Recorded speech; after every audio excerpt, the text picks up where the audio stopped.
여러분 혹시 지금 삶이 너무 팍팍해서 다 때려치우고 뉴질랜드 가서 양이나 치며 살고 싶다는 생각 해본 적 없으신가요? 깨끗한 공기 끝없이 펼쳐진 초원, 그리고 세계 행복지수 최상위권. 우리 머릿속의 뉴질랜드는 딱 이런 모습이죠. 그런데 말입니다. 정작 그곳에 사는 사람들은 지금 탈출을 꿈꾸고 있습니다. 그것도 아주 처절하게요. 최근 뉴질랜드 사회를 발칵 뒤집어 놓은 사건이 하나 있었습니다. 뉴질랜드의 수도 웰링턴의 시장이 임기를 마치자마자 짐을 쌌어요. 어디로 갔을까요? 바로 옆 나라 호주 멜버른이었습니다. 한 도시를 책임지던 수장이 퇴임하자마자 여기선 미래가 없다며 비행기에 몸을 실은 겁니다. 이건 단순한 해프닝이 아닙니다. 2024년 한 해에만 뉴질랜드를 떠나 호주로 건너간 순유입 인구가 무려 3만 명에 달합니다. 통계청 숫자로 보면 더 처참해요. 47,300명이 떠났는데 돌아온 사람은 17,000명 뿐이죠. 특히 18세에서 30세 사이의 젊은이들이 이 행렬의 40%를 차지합니다. 여러분, 이건 마치 명절날 친척들의 잔소리가 무서워 도망치는 수준이 아니라 불이 난 집에서 창문을 깨고 뛰어내리는 절박함에 가깝습니다. 지옥철 명당자리 쟁탈전보다 더 치열한 해외 이주권 쟁탈전이 벌어지고 있는 거죠. 24살 청년 헤이든의 이야기를 들어보죠. 그는 웰링턴의 한 카페에서 주 40시간 넘게 일했습니다. 하지만 그의 통장 잔고는 늘 0을 향해 수렴했죠. 왜일까요? 미친 물과 점심 한 끼에 커피 한 잔이면 벌써 3만 원이 훌쩍 넘습니다.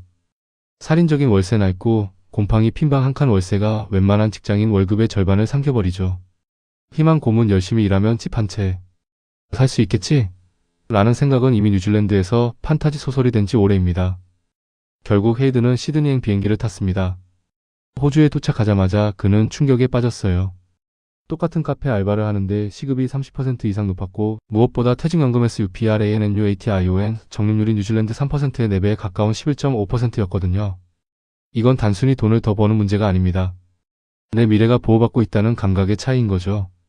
배달음식 고를 때 배달비 1,000원에 벌벌 떠는 우리네 일상처럼 뉴질랜드 젊은이들은 지금 자신의 인생을 걸고 가성비가 처참해진 조국을 포기하고 있는 겁니다. 사람이 떠나니 도시는 유령도시가 되어갑니다. 웰링턴 시내의 상가 공실률은 현재 9.3%를 기록 중입니다. 불과 몇 년 사이에 2배나 뛴 수치예요. 거리의 활기는 사라졌고 그 자리를 채운 건 FORLAS 임대문의 스티커들 뿐입니다.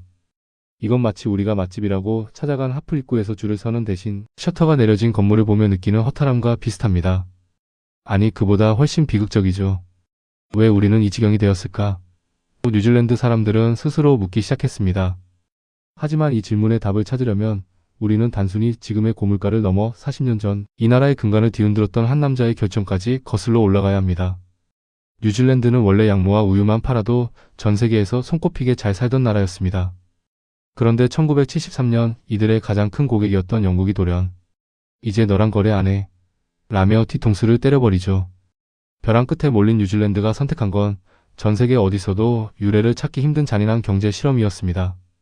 이 실험이 어떻게 평범한 시민들의 집을 뺏고 젊은이들을 호주로 내쫓는 괴물이 되었을까요? 자, 1970년대 뉴질랜드로 잠시 시간 여행을 떠나보겠습니다. 당시 뉴질랜드는 문자 그대로 영국의 거대한 농장이었습니다. 고기, 양모, 버터만 만들어 영국에 보내면 나라 전체가 먹고 살 걱정이 없었죠. 국민소득은 세계 5위권. 그런데 1973년 청천벽력 같은 소식이 들려옵니다. 영국이 유럽경 제공동체 EC에 가입하며 뉴질랜드와의 의리를 저버린 겁니다. 이 위기를 타개하겠다고 등장한 인물이 바로 재무장관 로저 더글러스입니다. 그가 단행한 개혁, 이른바 로저노믹스는 전 세계 경제학자들을 경악케 했습니다. 그는 아주 잔인할 정도로 정직한 처방을 내립니다. 보조금으로 연명하는 나라의 미래는 없다. 정부는 농민들에게 주던 보조금을 칼같이 끊었고 관세를 철폐해 시장을 완전히 개방했습니다. 이건 비유하자면 온실 속에서 자라던 화초를 갑자기 한겨울 영하 20도 시베리아 벌판에 내던진 것과 같았습니다. 효과는 즉각적이었습니다. 경쟁력 없는 공장들이 줄줄이 문을 닫았죠. 한때 뉴질랜드의 자부심이었던 오클랜드의 제조 단지들은 어떻게 됐을까요? 기계 소리가 멈춘 그 자리엔 기름때 대신 부동산 중개업소의 간판들이 들어서기 시작했습니다. 여기서 뉴질랜드 경제의 가장 뼈아픈 시책이 나옵니다. 산업 구조가 무너지자 갈 곳 잃은 돈들이 한 곳으로 쏠리기 시작한 겁니다. 바로 부동산이죠. 정부는 경기 부양을 위해 부동산 투자에 엄청난 특혜를 줬습니다. 집을 사서 새로 놓으면 대출 이자를 세금에서 깎아주고 심지어 집을 팔 때 생기는 시세 차익에 대해서도 세금을 거의 매기지 않았습니다. 옆 나라 호주는 거래세가 3%나 되는데 뉴질랜드는 공짜나 다름없었죠. 여러분이 투자자라면 어디에 돈을 쓰겠습니까? 1. 성공할지 모르는 기술 개발에 투자하기. 2. 사놓기만 하면 세금도 안 내고 값도 오르는 강남 아파트 사기. 당연히 후자겠죠. 이 선택이 뉴질랜드의 영혼을 갉아먹기 시작했습니다. 2025년 기준 오클랜드의 중간 주택 가격은 약 99만 뉴질랜드 달러, 우리 돈으로 9억 원에 육박합니다. 연봉 56천만 원 받는 평범한 직장인이 숨만 쉬고 15년을 모아야 겨우 집 한 채를 살 수 있는 수치입니다.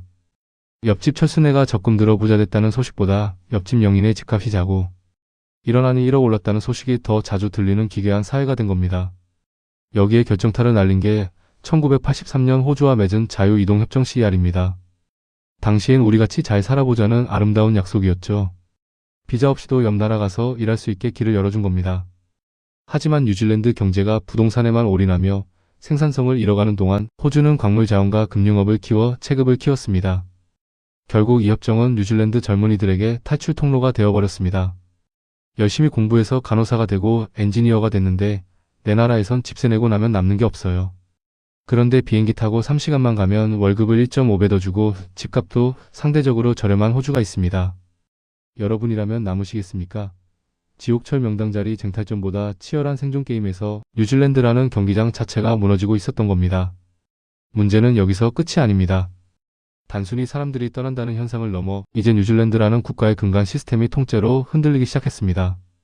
2025년 10월 뉴질랜드 역사상 유례없는 메가 스트라이크가 터졌습니다. 간호사가 없어서 응급환자를 헬기로 실어 나르고 학교엔 선생님이 없어 수업이 중단되는 사태. 심지어 정부가 부족한 인력을 채우려 해외에서 데려온 전문가들마저 뉴질랜드를 호주행 환승역으로 이용하고 있다면 믿으시겠습니까? 자, 이제 2025년 뉴질랜드가 마주한 가장 아픈 민낯을 들여다볼 시간입니다.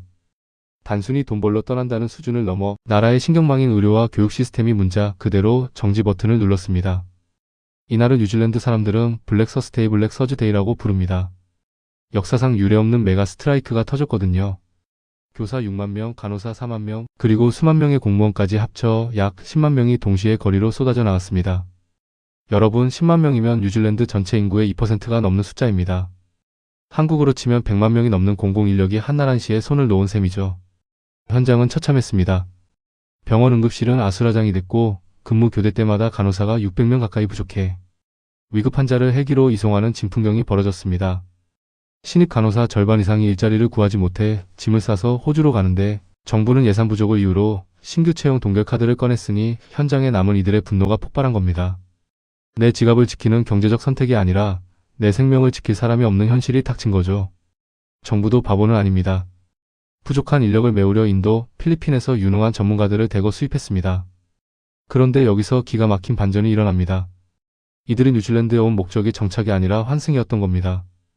2년간 호주 시민권을 신청한 뉴질랜드 국적자 9만 2천 명 중 무려 41%가 해외 출신 이민자였습니다. 뉴질랜드 시민권을 따자마자 더 높은 연봉과 인프라를 찾아 호주로 런런해버린 거죠. 외무장관이 탄식하며 말했습니다. 우리는 지금 밑바닥이 뻥 뚫린 양동이에 물을 붓고 있다. 출산율은 또 어떻고요? 2025년 기준 1.56명. 인구 유지를 위한 2.1명의 턱없이 모자랍니다. 젊은이는 떠나고 아이는 태어나지 않고 남은 건 비싼 집을 가진 고령층뿐. 이건 마치 적금 만기 직전 금리가 마이너스로 돌아선 것 같은 절망적인 반전 포인트입니다. 그렇다면 뉴질랜드의 희망은 아예 없는 걸까요? 아닙니다. 이 나라엔 특유의 키위키위 정신이 있습니다. 창고 가레지에서 시작해 나스닥까지 진출한 세계적인 우주기업 로켓 랩라컨 랩을 보십시오. 2025년 이들은 발사 성공률 100%를 기록하며 스페이스X의 대항마로 우뚝 섰습니다. 아일랜드가 법인세를 낮춰 구글을 끌어들였듯 에스토니아가 디지털 영토를 넓혔듯 뉴질랜드도 자신들만의 기술 자산을 키울 저력이 분명히 있습니다. 문제는 구조입니다. 국민 자산의 70%가 부동산에 묶여있는 이 기형적인 구조를 깨지 못하면 로켓랩 같은 혁신 기업도 결국 본사를 미국으로 옮겨야 하는 현실을 바꿀 수 없습니다. 여러분, 오늘 뉴질랜드 이야기를 들으며 어떤 생각이 드셨나요? 단순히 거기도 살기 힘들구나라는 위안을 얻으셨나요? 아니면 우리나라도 비슷한 길을 걷고 있네라는 불안함을 느끼셨나요? 뉴질랜드의 비극은 성장 동력이 없는 낙원은 지속될 수 없다는 사실을 뼈아프게 보여줍니다. 부동산으로 불린 거품은 달콤하지만 그 거품이 우리 아이들의 미래와 전문 인력들의 자부심을 집어삼킬 때 나라는 뿌리부터 흔들립니다. 우리는 단순히 돈을 버는 기술을 넘어 거센 풍파 속에서도 내 가족과 일상을 지킬 수 있는 방어적 통찰을 길러야 합니다.